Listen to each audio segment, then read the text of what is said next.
चला गार्डनला कोण कोण जायचंय? कुठल्या गार्डनला जायचंय?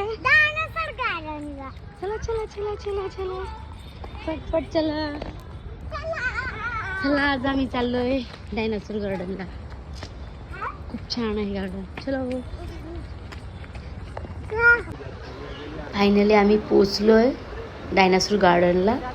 पहिलंच अट्रॅक्शन आहे तर लाईट, रोषणाई आहे.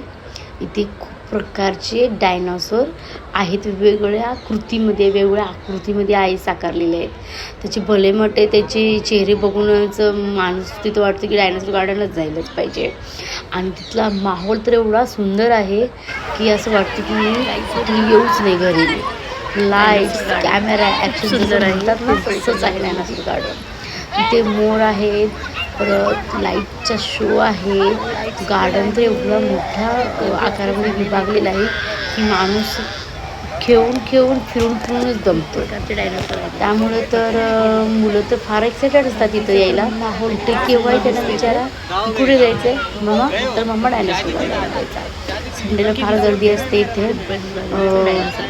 पिंपळे नवलागर तर सगळेच व्यक्ती माझ्यामध्ये मोस्टली 80% लोक तर डायनासोर गार्डनलाच व्हिजिट करत असतील की त्यामध्ये त्यांना सगळंच फुल ऑन पॅकेज भेटून जातं. एक तर डायनासोर बघायला भेटतात, कारंजे शो बघायला भेटतात, लाईट्स, पुराणा गार्डन, खूपच गोष्टी सगळ्या त्यांना भेटतात. चला बघा कशी पळत आहेत हे दोघं जण. आता हे बघूया आपण. मोठा डायनासोर आहे हा गार्डनमधला सगळ्यात मोठा डायनासोर आहे. ज्या डायनासोरचं सगळ्यात मोठा ॲट्रॅक्टिव्ह सगळ्या लोकांना करतं.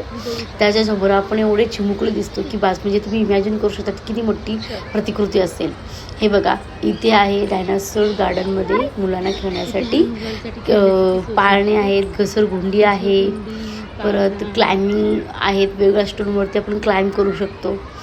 त्यामुळे तर मुलं फारच एन्जॉय करतात. आणि प्लस इथले जे